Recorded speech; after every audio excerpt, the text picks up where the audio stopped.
Todos nós conhecemos essa oração. Talvez tenhamos aprendido ainda crianças. Talvez já a tenhamos repetido em momentos de fé, medo, dor ou esperança. Pai nosso que estais nos céus. Mas será que entendemos o peso dessas palavras? Quando Jesus ensinou seus discípulos a orar, ele não entregou apenas uma sequência de frases. Ele revelou o coração de Deus.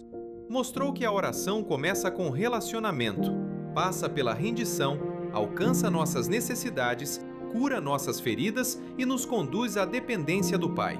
O Pai Nosso não é uma oração para ser apenas decorada, é uma oração para ser vivida. Hoje, vamos olhar novamente para essas palavras tão conhecidas e permitir que elas nos ensinem a confiar, perdoar, depender e descansar em Deus. Porque antes de qualquer pedido, existe um Pai. E antes de qualquer resposta, existe um coração que se volta para Ele.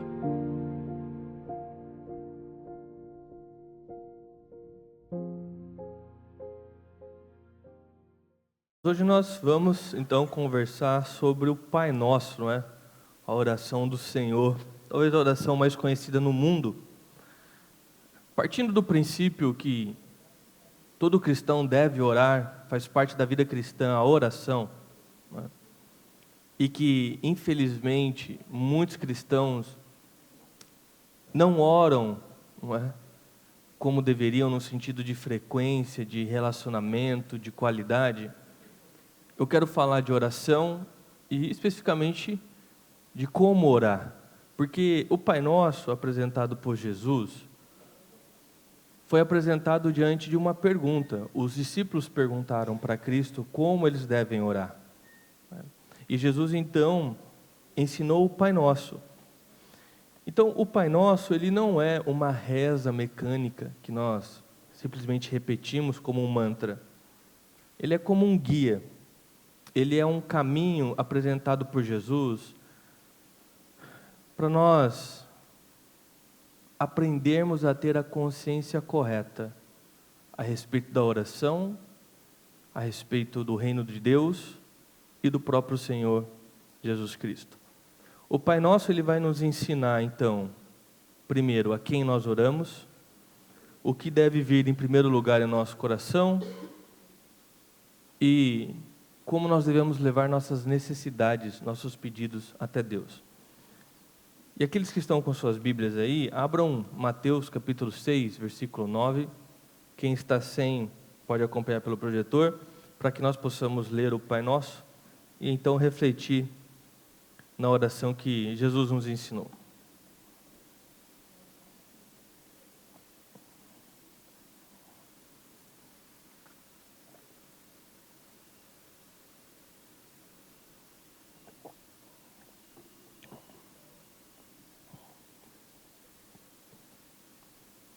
Vamos lá?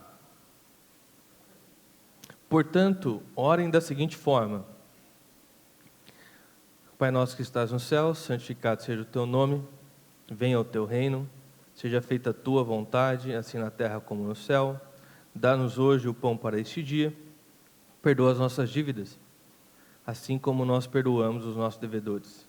E não nos deixe cair em tentação, mas livra-nos do mal, pois teu é o reino, o poder e a glória, para sempre.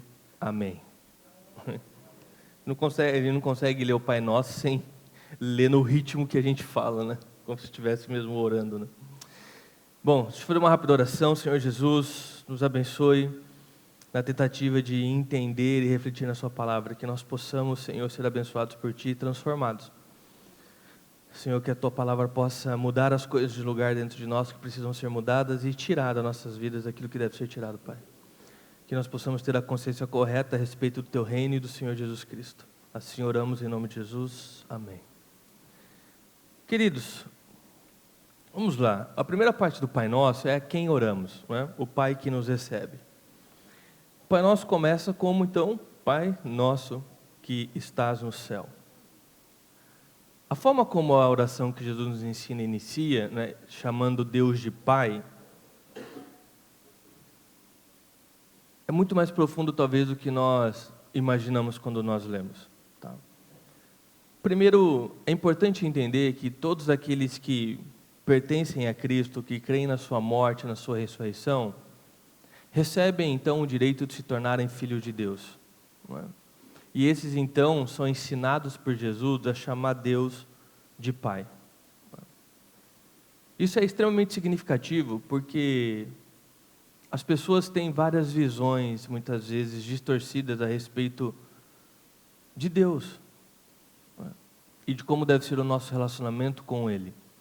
Muitas pessoas encaram o momento da oração como se fosse um funcionário que está chegando diante do chefe, né, da empresa, né, e se perguntando, não é, a si mesmo: será que eu tenho trabalhado e feito o suficiente para que o meu chefe me atenda, né, para que ele ouça aquilo que eu preciso, para que ele pague meu salário?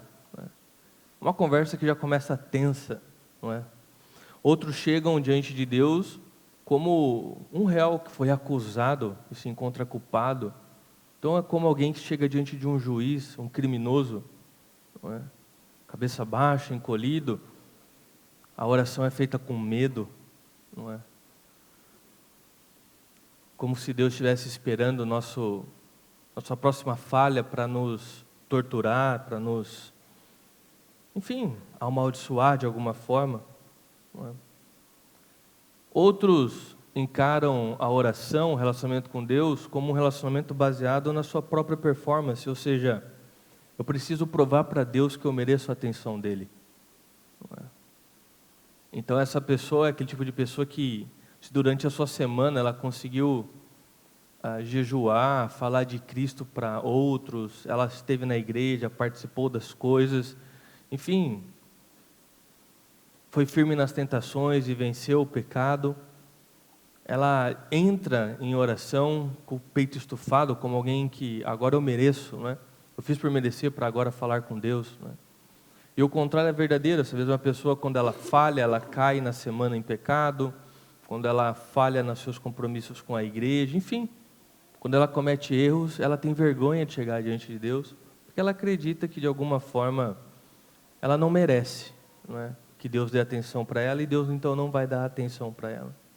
Enfim, existem diversas posturas que as pessoas têm ao procurarem por Deus, porque tem uma versão distorcida, uma visão distorcida a respeito da oração e do Senhor Jesus Cristo.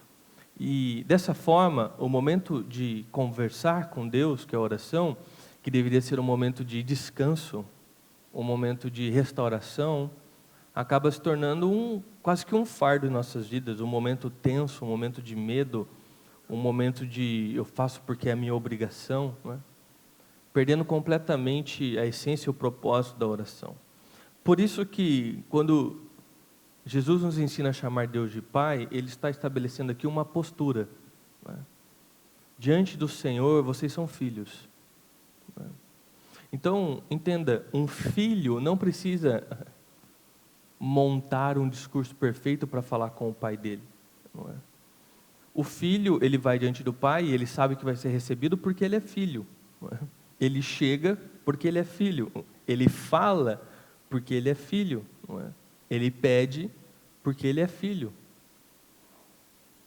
A oração cristã, então, ela começa com uma postura e entendimento de que nós somos filhos de Deus. Nós não estamos tentando provar um tipo de valor, algum tipo de merecimento. Também não estamos diante de um juiz que está ali para ser um carrasco em nossas vidas, nem um chefe, não é? Espiritual.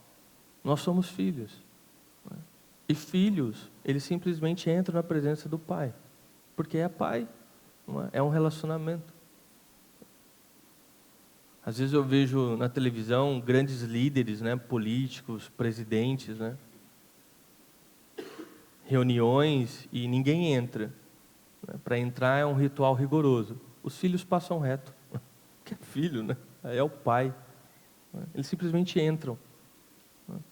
Então veja como o ato de nós estarmos diante de Deus, quando nós entendemos que Ele é Pai, se torna algo leve. Na verdade, até esperado, nós estamos ansiando estar na presença do Pai.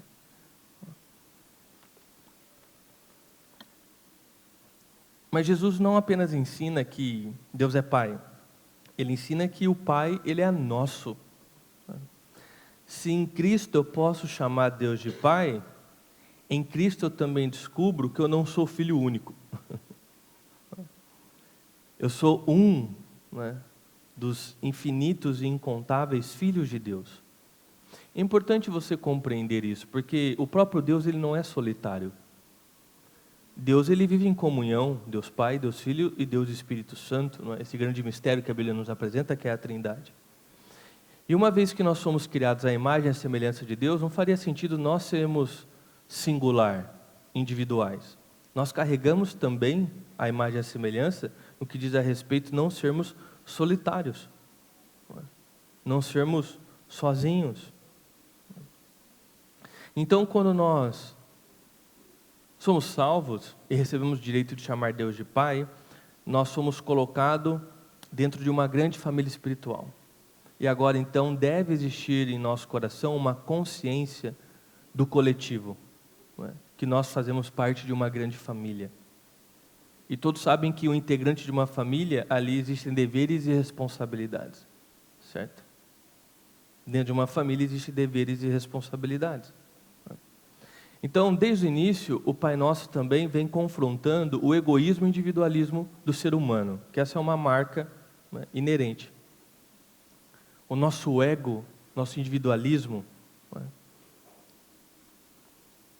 ele infelizmente é uma marca registrada do pecado e que transborda para a nossa vida de comunhão na igreja e muitas vezes transborda também para a nossa oração com Cristo. Então Jesus, logo de início, ele está confrontando o individualismo, não é? O singular, e ele está trazendo para nós a consciência de que nós somos uma grande família, uma grande família. E ele completa dizendo que é o Pai Nosso que estás no céu. O estás no céu, querido, não é alguma forma de dizer que Deus está longe de nós. Significa, não é, uma figura de poder, alguém que está acima de tudo e de todos. Não é? E também é um paralelo muito interessante, porque os pais da terra, não é, eles são falhos, eles erram, eles não sabem de tudo, eles não podem tudo. Não é? Mas o Pai nosso que estás nos céus, ele não falha, ele não erra, ele pode tudo, ele sabe tudo. Então ele é o Pai perfeito, é um Pai ideal, alguém a quem nós podemos confiar 100%. Porque ele não apenas sabe aquilo que nós precisamos, mas ele tem aquilo que nós precisamos e nos leva até lá. Então é um paralelo também muito grande aqui entre a diferença, não é, do Pai celestial e da figura paterna que muitas vezes é manchada para as pessoas, certo? Então, veja como que numa pequena frase do Pai Nosso, não é, nós já temos, não é, significados profundos e ensinos profundos que nos levam a refletir, não é? Ele é o nosso Pai, por isso nós podemos chegar com confiança. Ele é o Pai Nosso, eu faço parte de uma família espiritual, e Ele está no céu, Ele é o Pai perfeito, não é? Pai Nosso que estás no céu. Veja como a oração de Jesus, ela tem muito mais do que aquilo que aparenta ter numa rápida, não é, passagem por ela. Bom, depois então de Jesus nos mostrar a quem nós oramos, Ele vai nos ensinar a respeito daquilo que deve vir em primeiro lugar em nosso coração, não é? Que é o nosso ponto 2, o que vem em primeiro, o nome, o reino e a vontade. Então, entenda a sequência que Jesus está dizendo aqui, está criando, nos ensinando a orar. Antes de Jesus dar o espaço para que nós possamos fazer os nossos pedidos, não é? Falar das nossas necessidades, falar das nossas lutas, falar das nossas vontades, Ele nos mostra que os pedidos do reino do céu devem vir em primeiro lugar. E você vai reparar que, então, a partir daqui, o Pai Nosso ele se divide em duas partes. 3 pedidos a respeito do reino de Deus e depois 3 pedidos a respeito das nossas próprias vidas. Tá? Os 3 pedidos a respeito do reino de Deus é que o nome de Deus seja santificado, que o teu reino venha e que tua vontade seja feita, não é? Assim na terra como no céu. Isso é necessário que você entenda isso. Porque se nós não tivermos essa consciência de que nós devemos buscar em primeiro lugar o reino do Senhor, a nossa oração rapidamente descamba para uma oração, de novo, egoísta, individualista.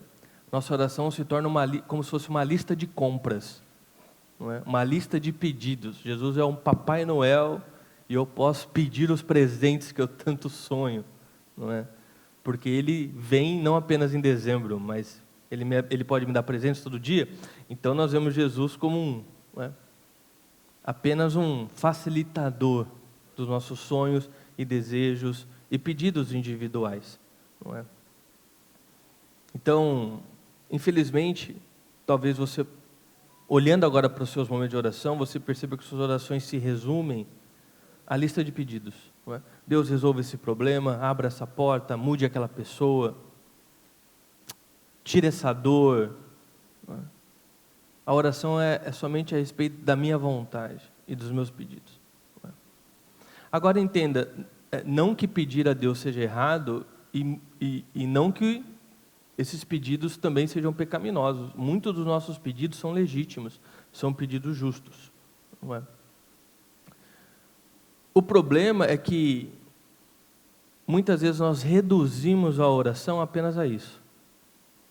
A oração se torna apenas uma lista de pedidos, onde Deus não está no centro. Deus, Ele é apenas uma ferramenta para realizar meus desejos, né? Deus é como se fosse o gênio da lâmpada que eu descobri. E todas as vezes que eu quero alguma coisa, eu vou lá e chamo o meu gênio da lâmpada para que ele possa me entregar meus sonhos, meus desejos, etc. Então, todos nós aqui temos que ter a consciência que, em primeiro lugar, vem o reino. Afinal de contas, o grande propósito pelo qual nós estamos aqui na Terra ainda é para que o reino de Cristo se expanda, para que mais pessoas sejam salvas, transformadas e que nós possamos refletir Deus em nossas vidas. Esse é o principal propósito. É o principal propósito. Então, o primeiro pedido a respeito do reino é: santificado seja o teu nome. Isso é um pedido a respeito de Deus. Santificar o nome de Deus é sobre o desejo que nós devemos carregar de que o nome de Deus seja conhecido, honrado, que o nome de Deus seja exaltado através da minha vida. Ter o desejo íntimo, de orar a Deus, pedindo de fato para que Deus, através da minha vida, que o teu nome seja santificado, que eu possa expressar a honra, a glória do Senhor na minha vida, para que eu seja essa placa ambulante, para quando as pessoas me verem, elas olhem automaticamente para o Senhor, elas entendam quem o Senhor é na minha vida.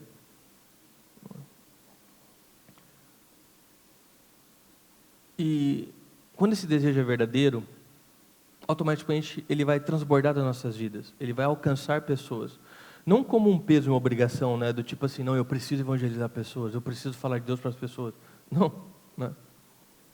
Simplesmente transborda, porque você está cheio disso.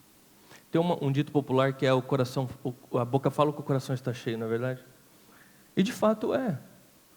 Nas suas conversas, durante os dias, repara, você fala daquilo que você está cheio, daquilo que tem tocado o teu coração, daquilo que tem mexido na sua vida. Então, se nós estamos numa grande jornada, onde nós estamos desejando que o nome de Cristo seja santificado a partir de nós, e nós possamos expressar toda a honra e a glória do Senhor, automaticamente isso será transbordado e fará parte da nossa vida, fará parte das nossas palavras, fará parte das nossas ações. As pessoas ao redor, quando elas experimentarem a nossa vida, elas vão sentir o gosto de Jesus. O gosto de Jesus. Eu gosto dessa ideia de experimentar, A Bíblia fala sobre o fruto, frutos do Espírito. Então, eu creio que, às vezes eu olho para as pessoas como se elas fossem, de fato, vamos dizer assim, alimentos. Tem pessoas que são muito amargas, pessoas que estão azedas, algumas estão podres. Outras têm um gosto doce, né, suave. E eu creio que nós devemos ter o gosto de Jesus, o sabor de Jesus. O segundo pedido, ele é uma continuação direta. Venha o teu reino. Então, santificado seja o teu nome e venha o teu reino. Um anseio da nossa parte pelo reino de Deus. Como que o reino de Deus vem para a terra? Através dos seus filhos. Nós somos aqueles que são embaixadores do reino do Senhor. Então nós somos aqueles que trazem a cultura do nosso reino. Então, por exemplo, se você já teve a oportunidade de entrar numa embaixada de outro país aqui no Brasil, você vê que dali para dentro é outra cultura, é outra realidade, é outro linguajar. E se você já conviveu com pessoas de outros países, eu, por exemplo, eu já morei com japonês, alemão, americano, holandês, eu morei com bastante pessoas. São totalmente diferentes, eles trazem consigo suas culturas, seus gostos, seus sabores, suas prioridades, porque de alguma forma eles estão representando o reino de onde eles vieram. O cristão, ele é o embaixador do reino ao qual ele pertence. E quando nós oramos, venha o teu reino, quem está trazendo o reino do Senhor? Nós. Através do Espírito Santo, é óbvio, mas é através de nós que o reino vai se estabelecendo. É como se no lugar onde nós chegássemos, seja dito, o reino de Deus chegou comigo. Eu trago uma cultura diferente, eu trago um linguajar diferente, eu trago prioridades diferentes, o meu discurso é diferente.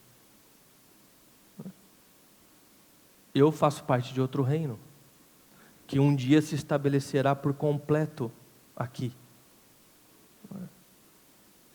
E nós ansiamos pelo dia que o nosso reino chegará por completo.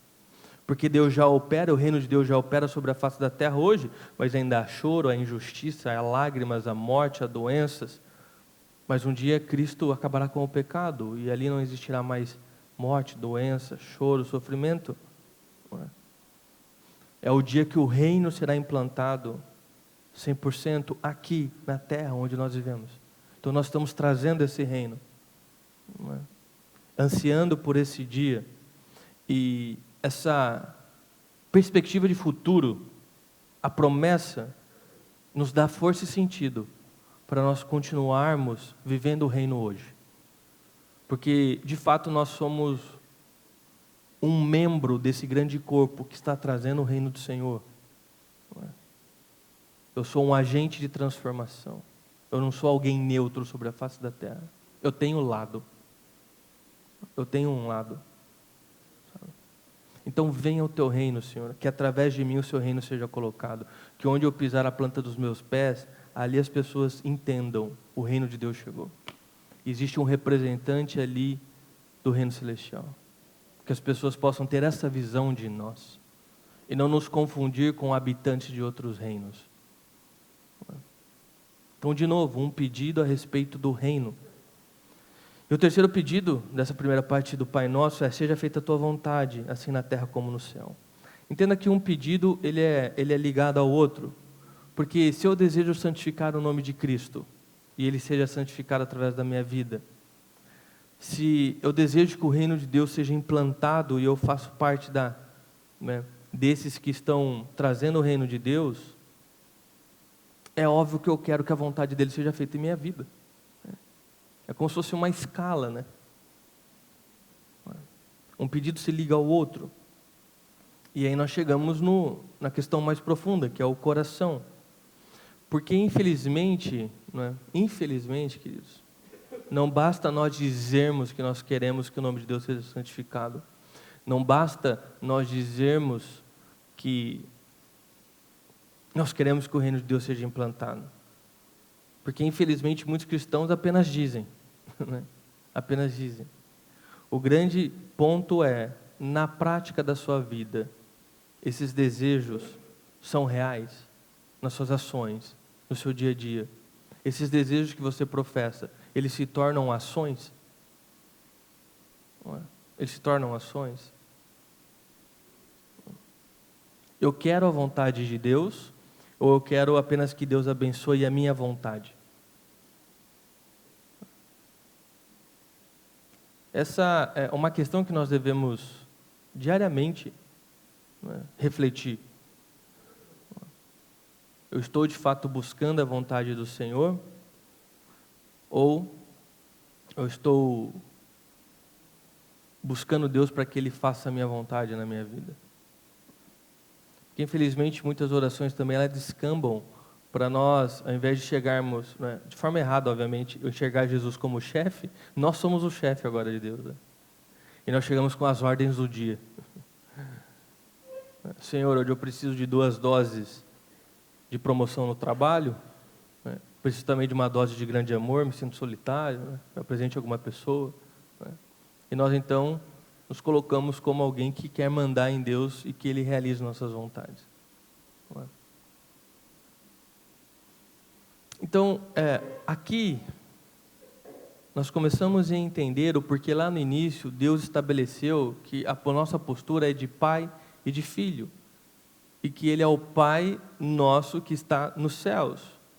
Porque eu só vou entregar de fato a minha vontade, ou seja, dar tudo para Deus e que Ele realize a sua vontade na minha vida, se eu confio que Ele de fato é poderoso, amoroso e capaz de fazer por mim aquilo que eu nunca poderia fazer.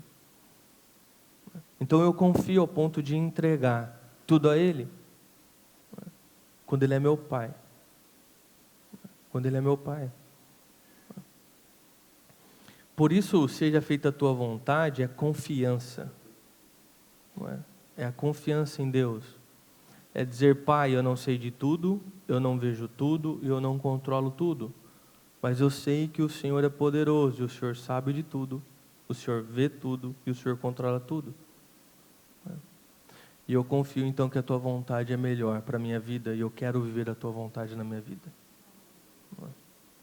Então veja, a oração, ela não é nos apresentada como um instrumento pelo qual nós tentamos manipular Deus para fazer a nossa vontade. O que nós tentamos, não é, barganhar com Deus para que a nossa vontade chegue no céu. A oração é o caminho contrário, é o meio pelo qual Deus transforma o meu coração para que a vontade dele chegue aqui na terra.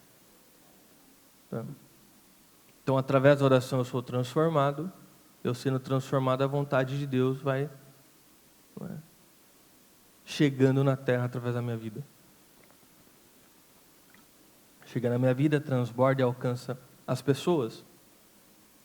Então veja, até o momento o Pai Nosso é primeiro o nome do Pai, depois o reino do Pai e a vontade do Pai. Então buscar em primeiro lugar o reino do Senhor e as demais coisas serão acrescentadas. Antes dos meus pedidos, antes das minhas vontades, Jesus está me mostrando a postura e a consciência que eu devo de ter. Nas nossas vidas, o reino vem em primeiro lugar. O reino é absoluto. Nós não podemos esquecer do motivo pelo qual Deus nos dá vida aqui na terra. Nós somos trabalhadores do reino, embaixadores do reino. E o reino, ele é a prioridade. O reino é a prioridade. E quando Jesus nos ensina a orar, então ele está calibrando o nosso coração, ele está nos dando essa consciência. Não se esqueçam a quem vocês pertencem. Não se esqueçam, não é, qual é o reino de vocês. E ele vem em primeiro lugar. Não é? Ele vem em primeiro lugar. A partir daí, então, Jesus ele vai nos mostrar e falar a respeito das nossas necessidades, perdão e livramento, que é o nosso ponto 3. O que levamos ao Pai, nossas necessidades, culpas e lutas. Não é? O versículo 11 até o 13, dá-nos o pão para este dia, perdoe as nossas dívidas, assim como nós perdoamos os nossos devedores, e não nos deixe cair em tentação, mas livra-nos do mal. Amém. O amém a gente coloca aqui de força de expressão. Né? Então, depois de Cristo criar a consciência de que Deus é o centro das nossas vidas, o reino vem em primeiro lugar, Ele nos ensina a fazer os pedidos. Não é? Agora é o momento onde você abre o seu coração e fazem pedidos a Deus. Não é? Mas entenda, uma vez que o teu coração foi calibrado, a tua consciência foi consertada, quando nós fazemos nossos pedidos a Deus, nosso ego está controlado, percebe? A oração não foi reduzida a apenas pedidos egoístas.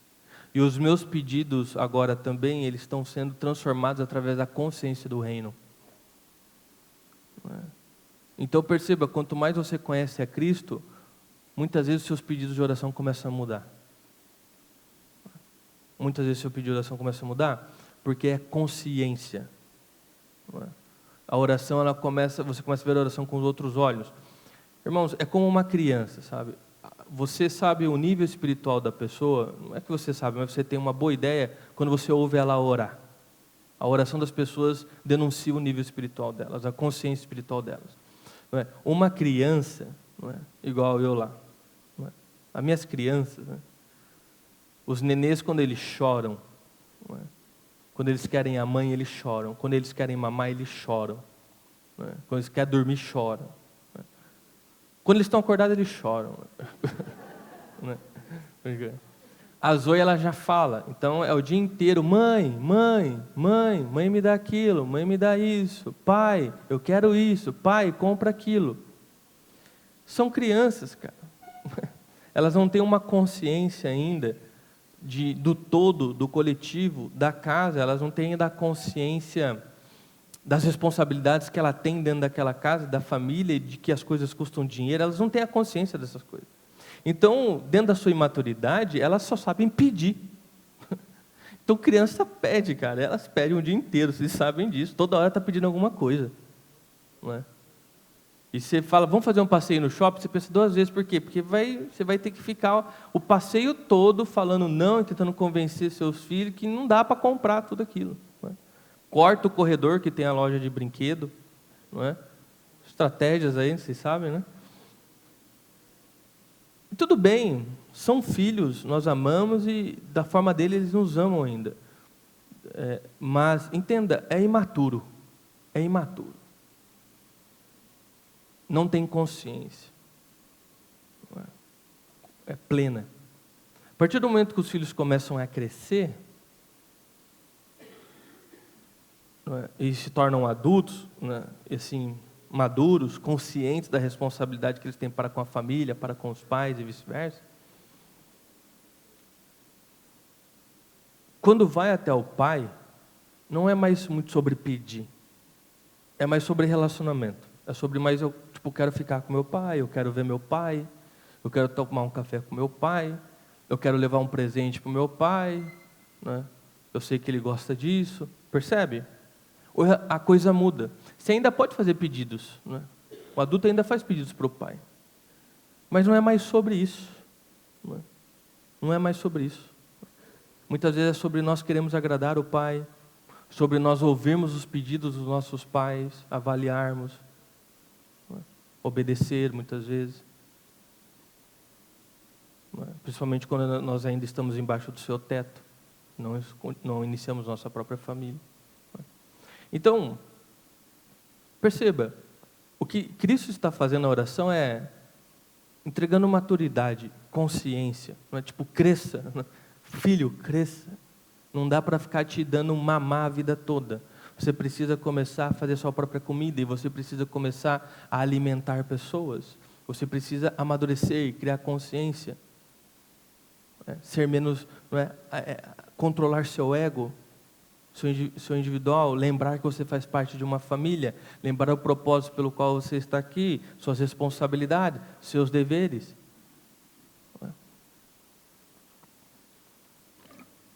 Percebe?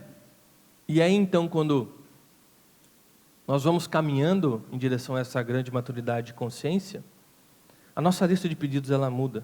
Muitas vezes a oração nem tem lista de pedido. Muitas vezes nem tem lista de pedido. É mais sobre conversar com o Pai. Tá? Mas Deus ele mostra para nós, vocês Podem pedir. E Ele vai nos instruir sobre o que pedir agora. E o primeiro pedido é: dá-nos o pão para este dia. O pão representa o sustento básico. Não é? Alimento, roupa, teto sobre a cabeça, trabalho, provisão. Aquilo que nós precisamos para viver o hoje. Dá-nos o pão para hoje. Deus está provendo o hoje. Não é? Então Jesus nos ensina a pedir pela provisão. Pela provisão. Não é? E note que está no plural, é dá-nos. Eu oro como parte de uma família.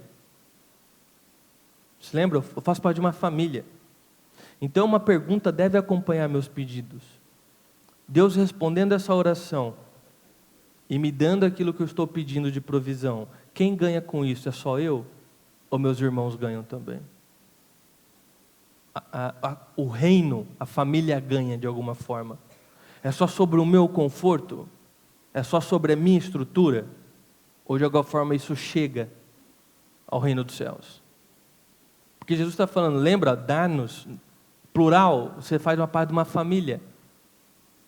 Eu não tenho filho único. O reino precisa ser servido. E eu uso meus filhos para servir o reino. Para que o reino esteja, haja provisão. Então, se Deus coloca mais pão na sua mesa, se Deus traz a provisão sobre a sua vida, isso termina apenas em mais consumo da sua parte ou se transforma em generosidade? Se você ganhou a promoção que você tanto sonhava, teu salário dobrou porque tua empresa aumentou, isso se traduz em generosidade para o reino também? Ou não, é só sobre você? Percebe? Porque para mim é muito lógico, tá? Para mim é uma lógica, tipo assim, o propósito pelo qual nós estamos aqui, de forma bem simplista, óbvio, né? O que Deus quer através de nós é que o reino se expanda sobre a face da terra. E nós possamos transbordar e alcançar pessoas e salvar pessoas. Porque se fosse sobre luxo, sobre ser feliz em todos os momentos, é mais fácil Jesus te matar. Faleceu, porque agora você tem, cara, luxo, alegria, você não tem doença, não tem nada. Seria a melhor opção para o Pai. Vamos levar todo mundo. Mas Ele nos deixa aqui, porque existe um propósito. E qual é o propósito? Vidas. Então, que sentido faz se Deus nos abençoar, se as bênçãos de Deus não passam por nós e chegam no reino? Se nós somos uma represa de bênçãos, por que Deus te abençoaria mais? Compreende? Então, como Deus, faz muito mais sentido eu tornar uma pessoa trilionária que tem o coração no reino. Porque o reino vai crescer. Conseguem? Né? Então, para mim é uma lógica, cara, muito clara. Sabe? É claro que, como filhos que amam o Pai, nós não estamos fazendo uma barganha. Nós servimos a Deus e servimos o reino por gratidão. Não por aquilo que Ele pode nos dar ainda. Mas Ele é generoso e Ele nos dá. Nossa motivação, então, é gratidão, é amor. Não amor pelo dinheiro, mas amor por Deus. Mas, você está entendendo? É dar-nos, é plural. Você faz parte de uma família.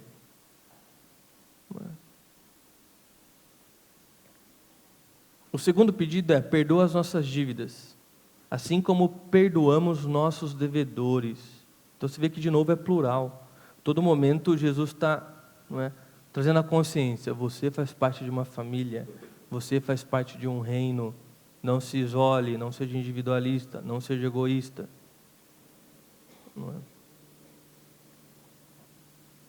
Aqui Jesus nos ensina que nós não levamos ao Pai somente nossos pedidos materiais.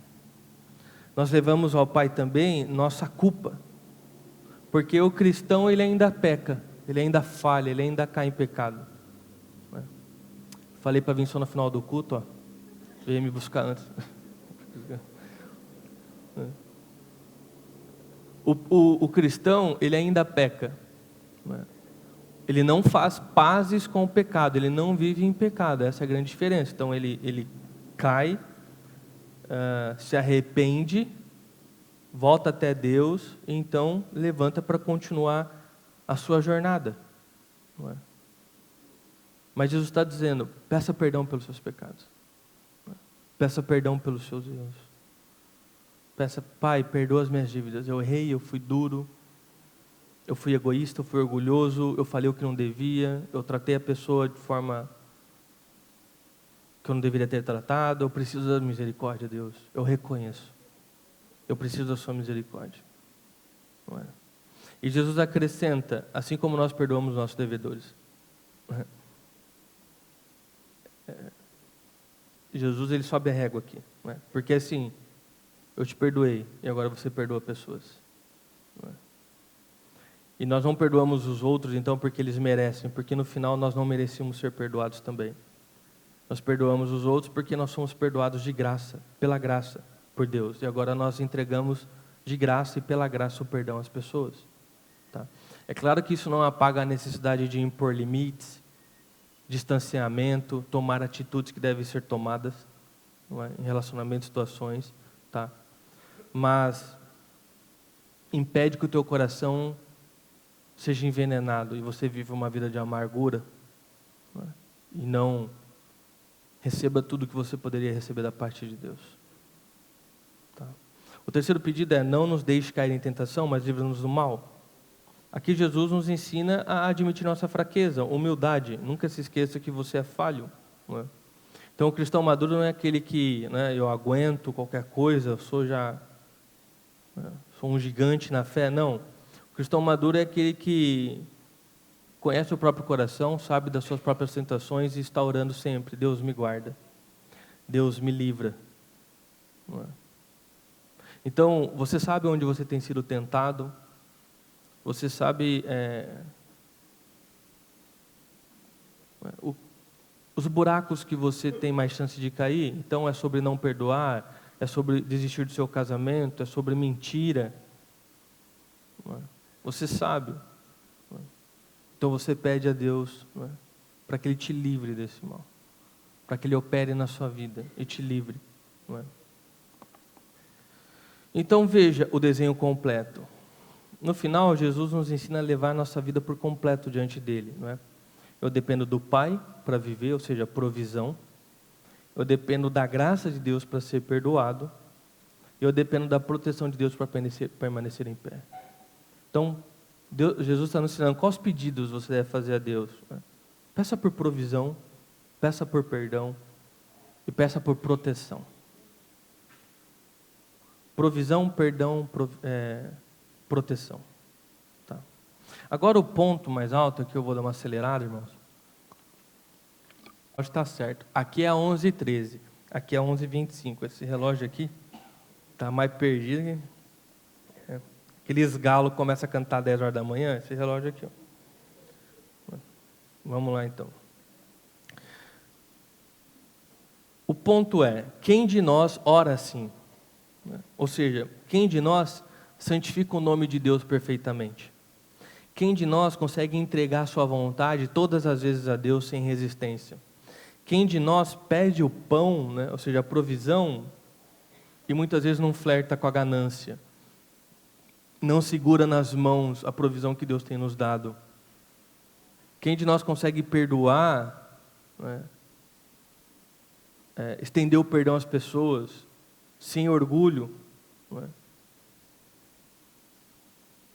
Quem de nós evita as tentações a todo custo?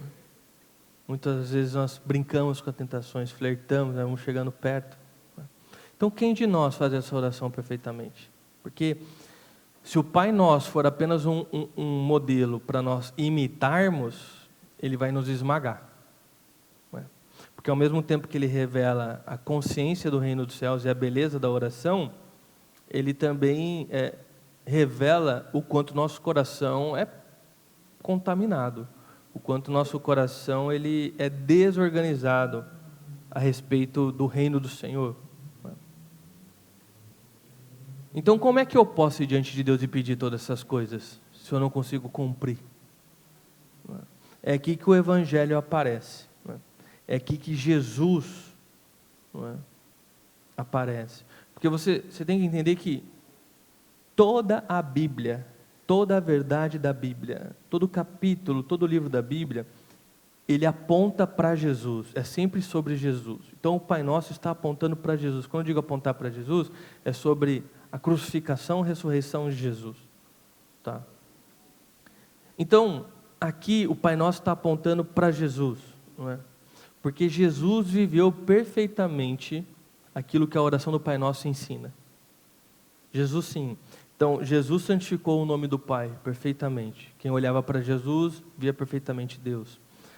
Jesus trouxe o reino sobre a face da terra. Onde ele chegava, pecadores eram perdoados, pessoas eram curadas, oprimidos libertos, mortos ressuscitavam, pessoas recebiam palavra de vida, pessoas recebiam palavra de esperança. Não é?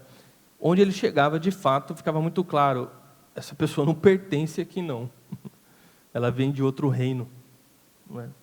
E ele também fez perfeitamente a vontade do Pai. Você vê ali próximo da morte de Jesus, um momento de grande dificuldade, que é o Getsemane, não é? Jesus faz a famosa oração, Deus, se possível, passe esse cálice de mim. Não é?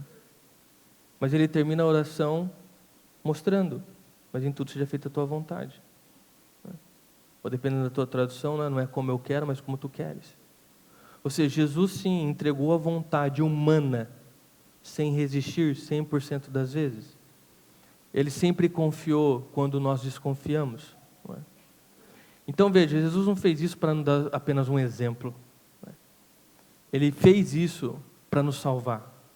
Para que hoje nós pudéssemos orar a Deus e ser ouvidos. Não é? Porque quando nós pedimos pelo pão para Deus, por que Ele pode nos dar o pão? Porque o verdadeiro pão da vida foi partido e hoje pode nos alimentar. Quando nós pedimos perdão a Deus, por que Ele nos perdoa? Porque aquele que não tinha dívida nenhuma assumiu a minha culpa e eu me tornei livre. Quando nós pedimos para que Deus nos livre de todo o mal, de todo o pecado, é porque Jesus enfrentou o pecado. Jesus enfrentou a tentação, Ele enfrentou o abandono, a morte, Ele permaneceu fiel, onde nós muitas vezes caímos. E tudo isso culmina na cruz, porque ali você tem a frase de Jesus Cristo, né? Deus meu, por que me abandonastes? Aquele que sempre pôde dizer Pai, que sempre esteve dentro da comunhão da Trindade, experimentou o abandono que eu e você merecíamos. Porque o pecado, os erros que ele estava sendo acusado, ele estava pagando, é o erro da humanidade, são os nossos erros. Então, ele experimentou o abandono para que hoje você pudesse experimentar a presença de um Pai. E orar então, Pai Nosso. Então veja, a oração cristã de nenhuma forma começa na sua própria disciplina, no quanto você é bom, no quanto você é um cristão maduro. Não é?